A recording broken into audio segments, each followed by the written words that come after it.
Hello, hello, and I am Ladybug, and welcome to the Divas of the Round Table. Today we have Spicy Red, and we have Nikki Nicole, and we have our special guest here. I'm going to introduce him.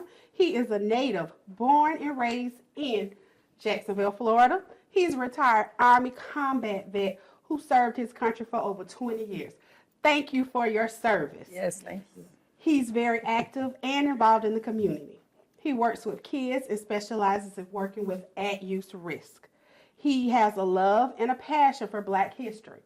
In addition, he has a vlog on YouTube at MotivatedMinds 628, where he focuses on social and things we see in the Black community. Ladies and gentlemen, welcome Mr. Cee Hess. All right. Yeah, I applaud myself. All right, thanks for coming We to the thank show. you. We thank you for coming to the show. We thank you for coming to the show. So today our topic is colorism. Colorism. So tell us your thoughts on colorism. So I think that, when we start talking about colorism, what we have to understand is that colorism is discrimination or prejudice, right, within a race or ethnic group that comes from the lighter complected individuals towards the darker complected individuals, right? So people, when we think about colorism, they oftentimes only think about Blacks, right? And they often think about the light skin versus dark skin thing. Right. But colorism actually exists in every race. Exactly. So I did a little research. Colorism is a form of racial discrimination based on the shade of an individual's skin tone, typically favoring light skin. It can occur both within a specific race or ethnic group or across groups. I did a lot of research on colorism, and colorism, it gave me some when you think about colorism, especially toward darker skinned people, colorism began with slavery. Slave owners would often rape their slaves who gave birth to light-skinned children. The slave owners gave those with lighter skin differential treatment. So when they raped the women and they had these babies, the lighter skin ones often got the better jobs in the houses. The darker skin ones would work in the field. Not only that, the lighter skin ones they thought were more intelligent, they thought they were smarter, they were better, and they were beautiful. So A lot of times that existed though because they were smarter, because to an extent, some of the slave owners did allow those people to be educated somewhat because they knew those were their children.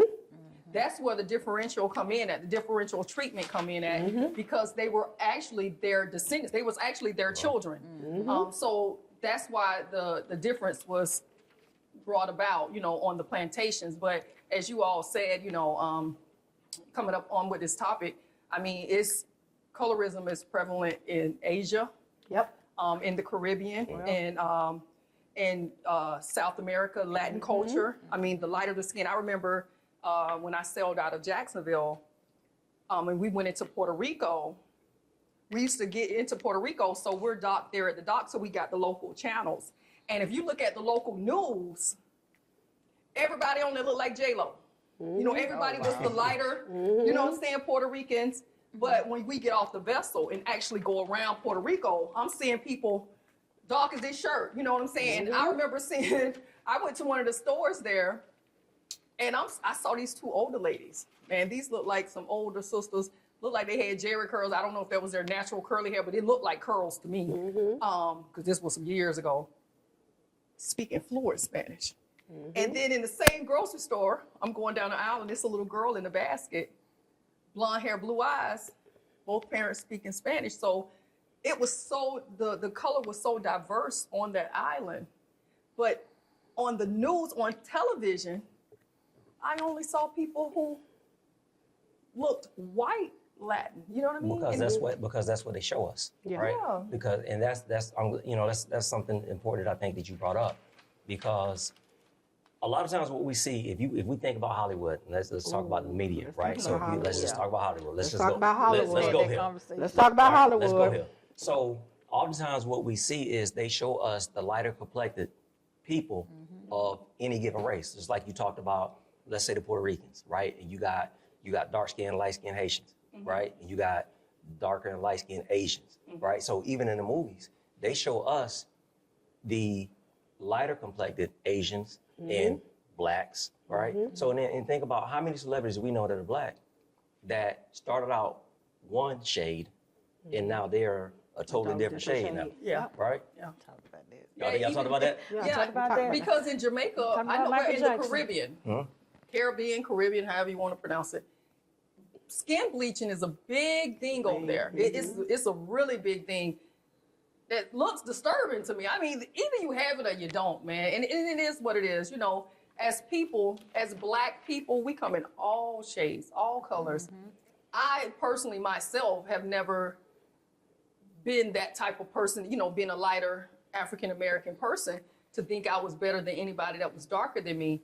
And I remember just being, even on Facebook, when Facebook started, you know, people hit you up in the inbox and say stuff. And I used to, you know, converse, hey, you know, yeah, I got somebody, sorry, I'm dating or whatever. And my daughter, Mom, you talking to everybody.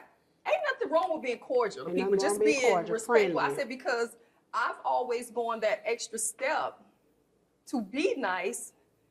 I feel like because I did not want to be labeled as that red girl or light-skinned person, because we were perceived to be a certain way. Exactly. And I did not want to be that. I was the complete opposite of that. And I've had people tell me, oh, I thought you were stuck up. Right. Until I got to know you. You Right. cool as hell, you know. Right. Yeah, you had a preconceived notion of how I was, which was false. But where does that come from? Where does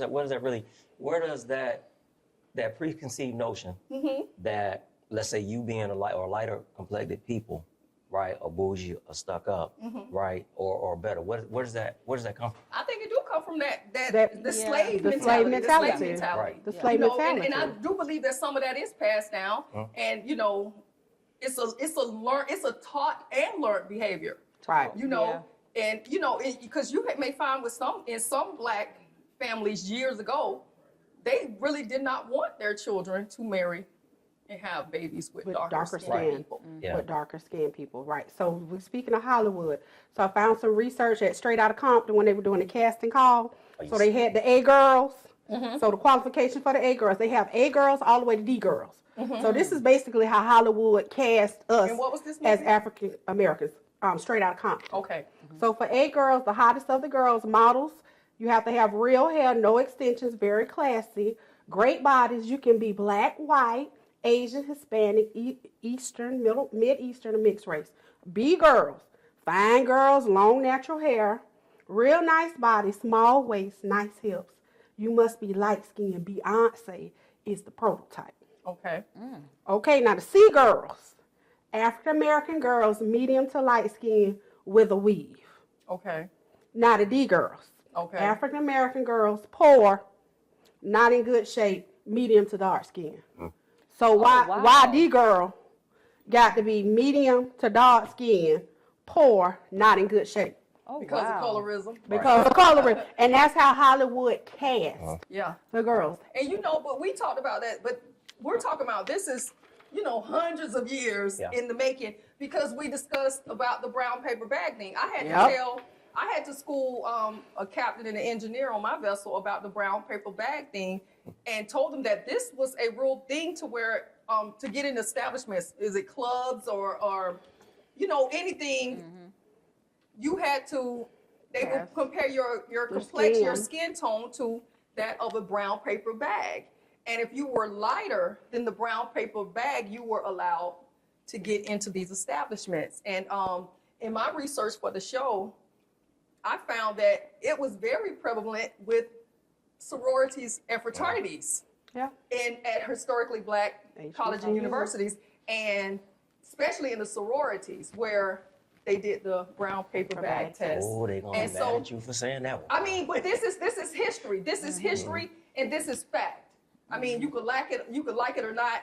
Not saying that it continues on to this day. This may be something that your grandmother or somebody of that time had to go through, but it happens, and it did happen, and it happened in movies, in you know, getting into clubs and stuff like that. You saw the Lena Hornes and stuff. People were allowed into a film, and then you had the Hattie Daniels who had to play the maid. Yeah. You Had know, to play and the it maid. is what it Had is. to play the maid. But that don't mean we have to continue on with it. And you know, I was with the black paper, the brown paper bag thing in the colleges, the fraternities and sororities made me think about the 1988 film Spike Lee did, School Days, when they had the wannabes and the jigaboos. Yeah. So he hit on that topic a little bit in that, well, a lot in that film. I ain't even gonna say a little bit. He hit on that topic a lot. So college sororities and fraternities, don't call for your girl, because Spike Lee said this in '88. But you know what you said, like one of the definitions of colorism is, you know, the allocation of privilege and disadvantage is according to lightness and the darkness of skin, right? So, I mean, I know we colorism crosses all socioeconomic, and it crosses everything, Right. because they've done studies going all the way back to the 1800s that talked about the lighter you are, the closer to white you are, and past white, right? It helps you elevate more when it comes to socioeconomic status. Yes. Right. So, and that's why a lot of our people back then, and you mentioned Lena Horne, Dorothy Dandridge, right? A lot of people back then wanted to pass for white because it opened up the door for more opportunities. Right. And just think about the treatment of, let's say we look at Lena Horne and Dorothy Dandridge as sex symbols, right? But then, like you just said, Hattie McDaniel always had to play the maid, right? And we can even look at it in today's terms so these young people understand. So let's just look at Destiny's Child. Who's a superstar out of Destiny's Child? Beyonce. But Beyonce, is she more talented than Kelly Rowland? Now, I know people gonna argue with me, but Kelly Rowland can sing just as good as Beyonce, right? In my opinion, if not better, right? But they took Beyonce, right, the star of the group, and we see that a lot. When you think about, let's say a lot of our female rappers, right? Let's just look at our female rappers. Who are the most popular female rappers right now? Cardi. Nicki Minaj. What's the name? Glorilla. Ice Spice. Ice Spice. That's another one. Glorilla.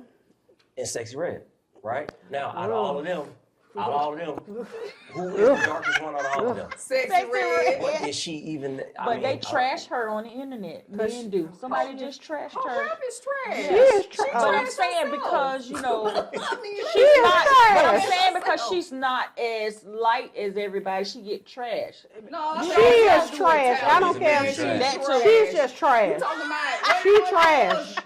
What was the lip gloss? Discharge? Yeah, she trash. She septic tank trash. Trash. She That girl garbage could be- can trash. She could be white as this Hey, I paper. tried to take Trash. Some things you can't clean up. You can't clean her up. You can't. You can't clean up her. You No. can't clean up. You can't clean that up. That's Trash. trash. Throw that away. Throw that away. But you know what's crazy though? But throughout history, like y'all are women. Have you ever seen a light skinned dude and said, "Ooh, he looked real threatening," versus you see this dark skinned dude and was afraid? Which one appears more threatening? It don't matter to me. It don't matter to me because if you right, some of them light skin, dark skin, you can be threatening, shysty. Exactly. Look, if you history, character. where time has shown us that. See, we're more, I guess, open to say that I don't hone in on just because you're color, but I get what you're saying. I get what you're saying. I get what you're saying, but for me personally, I don't put nothing past none of them. Because- I don't care what they look people, like. but darker complected people in the media Oh yes. is always portrayed as more Threatening. menacing and more We're threatening. more threatening. We're Yes. more aggressive. Yes. Even dark-skinned women are less likely to get married than light-skinned women. Yes. Darker-skinned women are given longer prison sentences. fact. Yes. I didn't know that. And then dark-skinned girls are suspended more Yes. than lighter-skinned girls. I was like, what does that have to do with anything? So not only do we have to face discrimination with white people, we also have to just face Within your own discrimination in your own community. And a compliment, somebody was saying, I was looking at all the videos.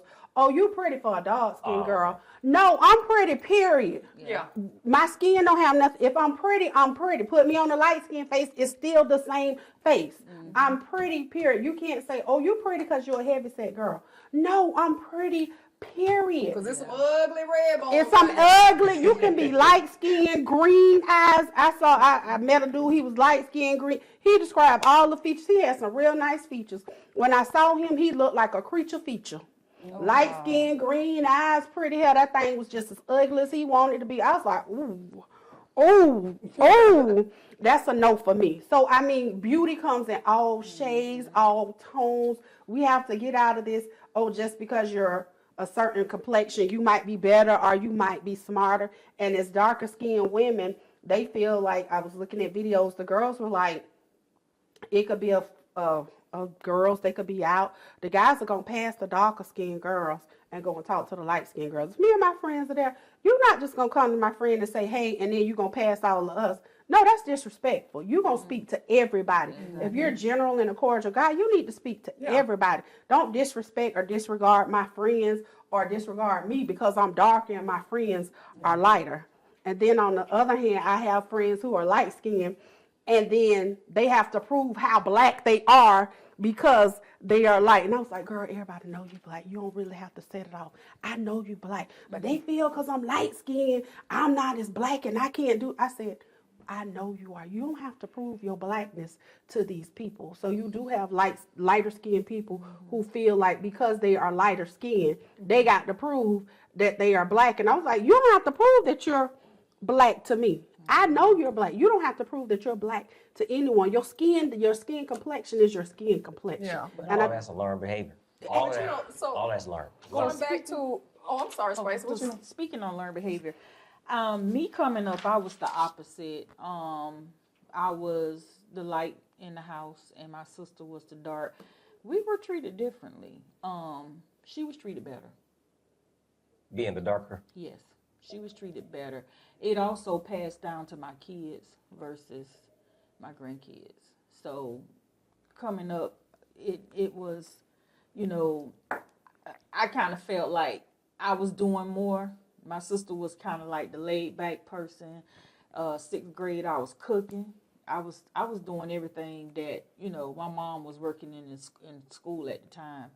But coming up, it was a difference. I saw it. It was boldly, you know what I'm saying? And then passed along with my kids was the same thing. Where my darker child, I have a dark child and a light-skinned child, and they were treated differently. I saw it. It was blatantly, but I mean, as being a child, and your parents always say, you respect your parents. You have that respect. What's in the household stays in the household type of thing, and it was just like, wow.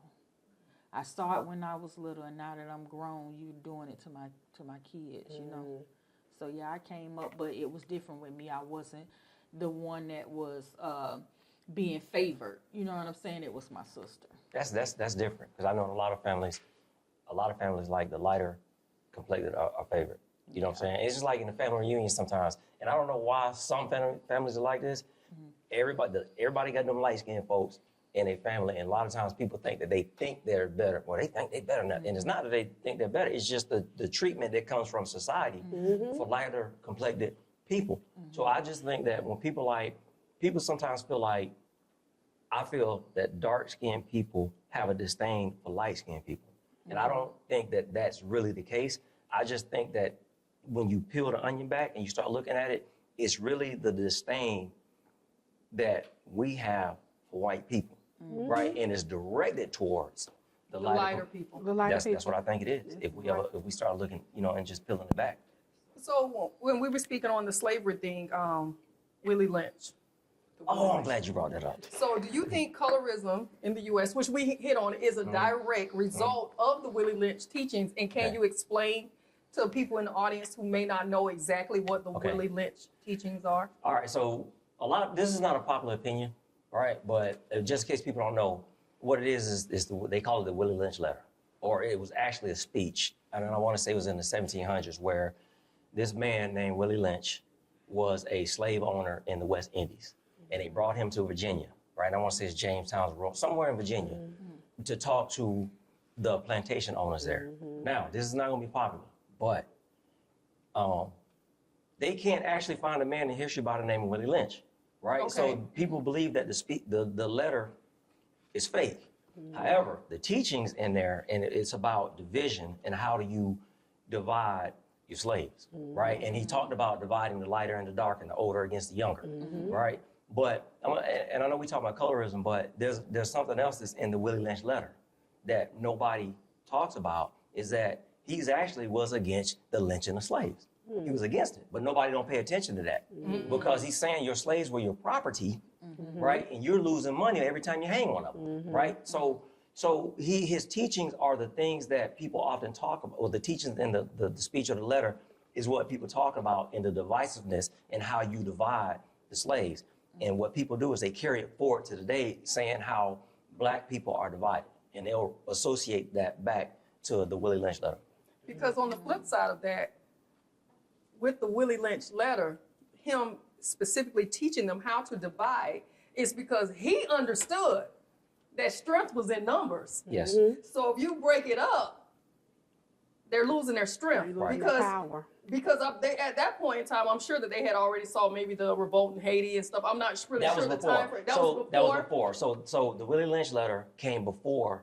Oh, it came before Yes, the Haiti. Haitian Revolution. Okay. Because the Willie Lynch letter, if I'm not mistaken, was in the 1700s. Okay. The Haitian Revolution wasn't until the 1800s. Okay. So what's the one, because I'm looking at my one drop rule. The one drop rule, 1662 in Virginia.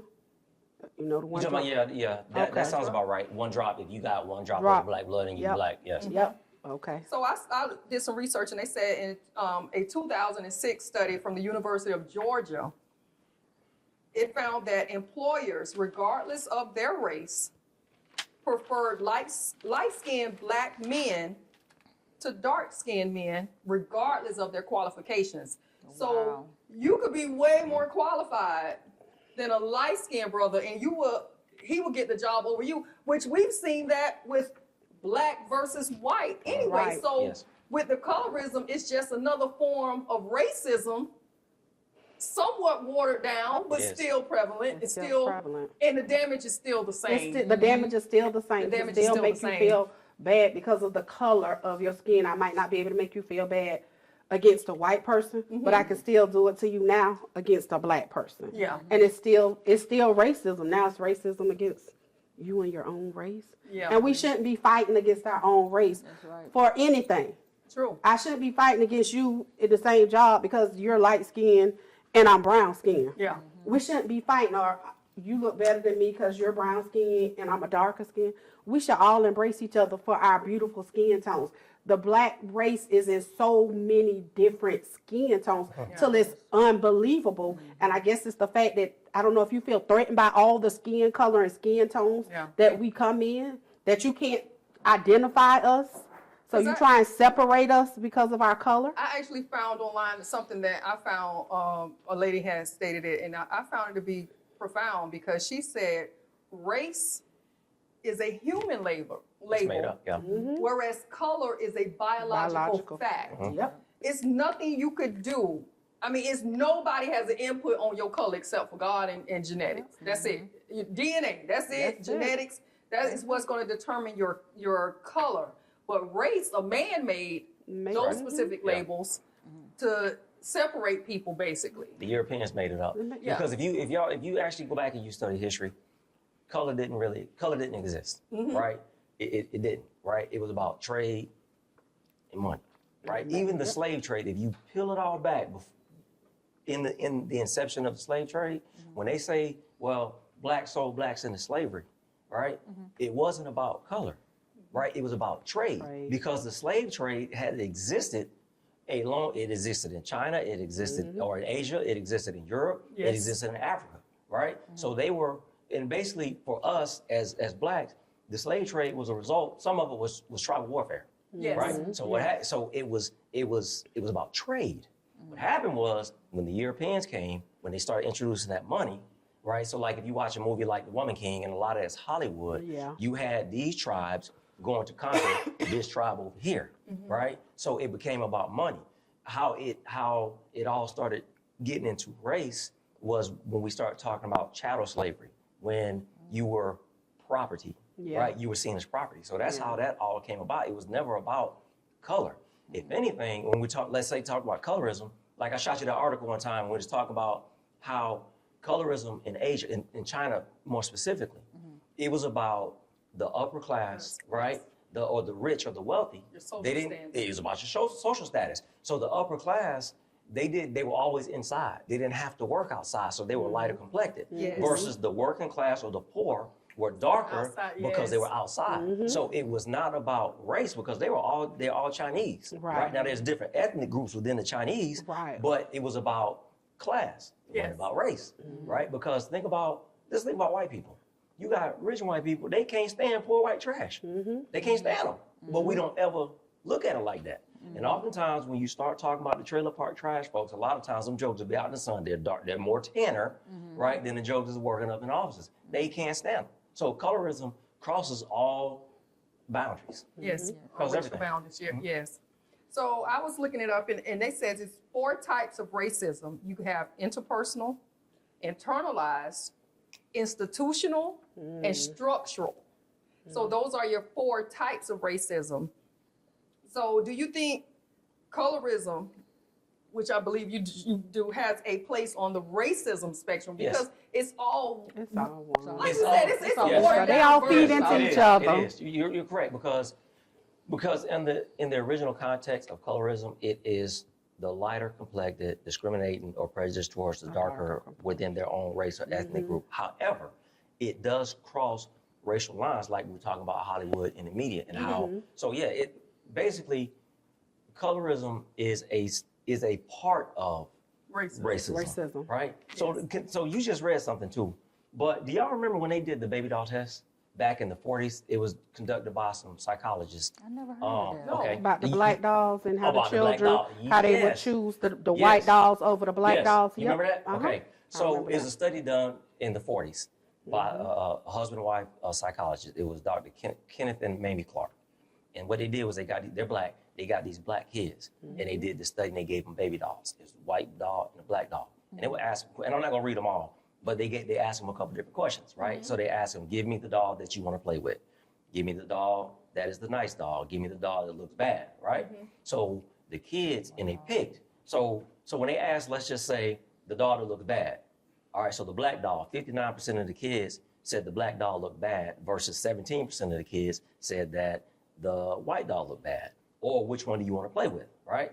32% of the kids, they were all black, said that they wanted to play with the black doll versus 67% of those kids said that they wanted to play with the white doll. So what they kind of concluded in that is how we see ourselves as well, right? But some of that comes from society and how society has constantly beat down on us, right? So that was done in the 40s.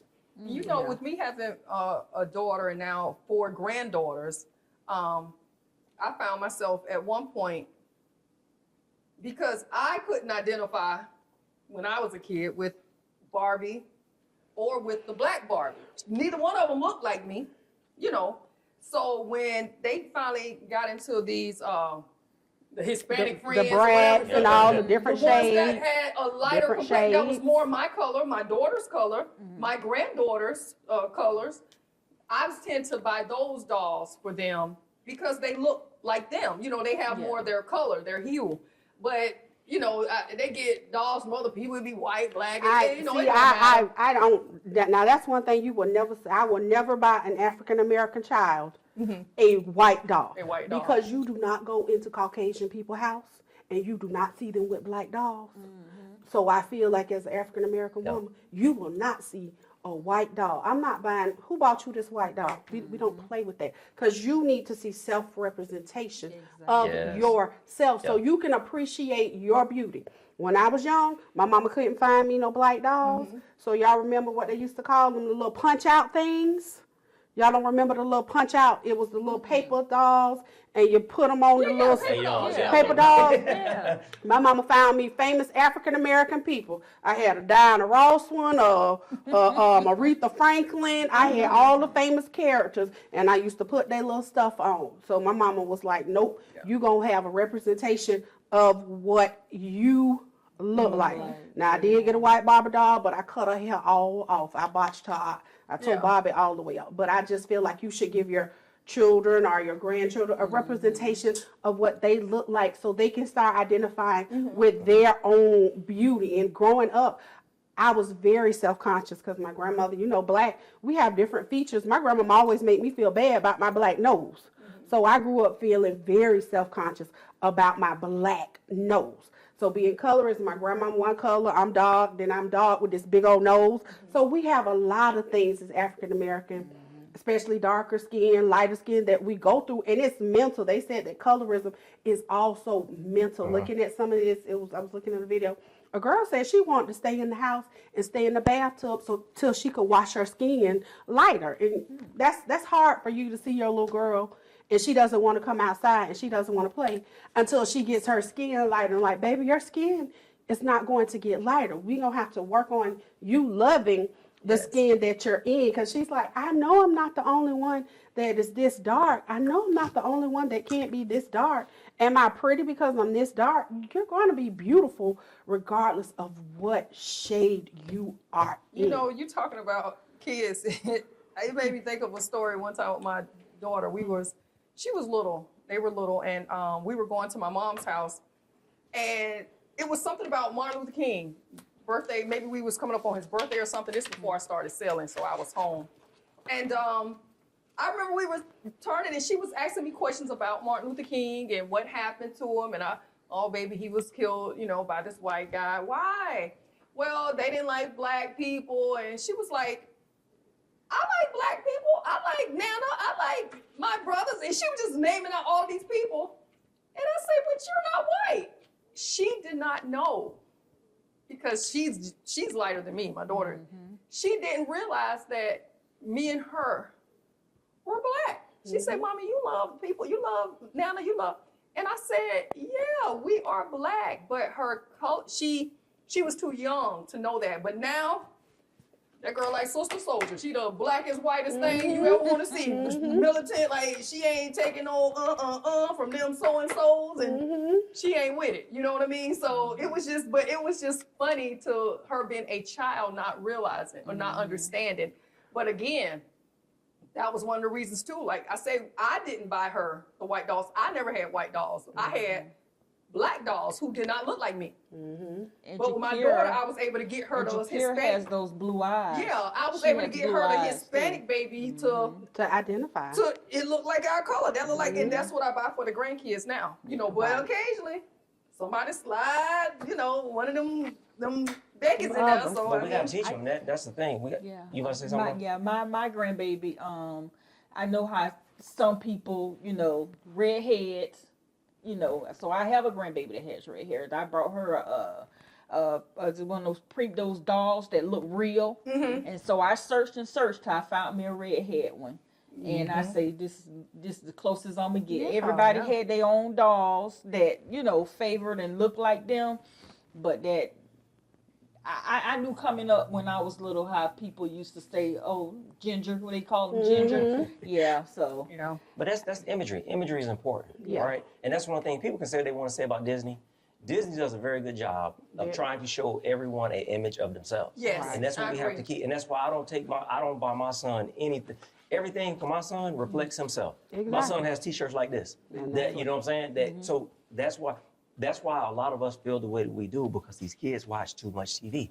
We got to teach them, and we have to show them positive images. That's why Black Panther was such an important movie. Yes, I agree. Okay, so now we need to wrap this up because we are running out of time. We're going to do our end with 10.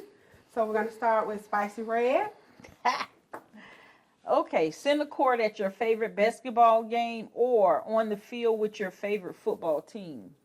On the field, my favorite football team. Okay. And who would that be? Florida State Seminoles for college, and Tampa Bay Buccaneers in the pros. Okay. Hard bottom shoes or sneakers? Sneakers. I hate church shoes.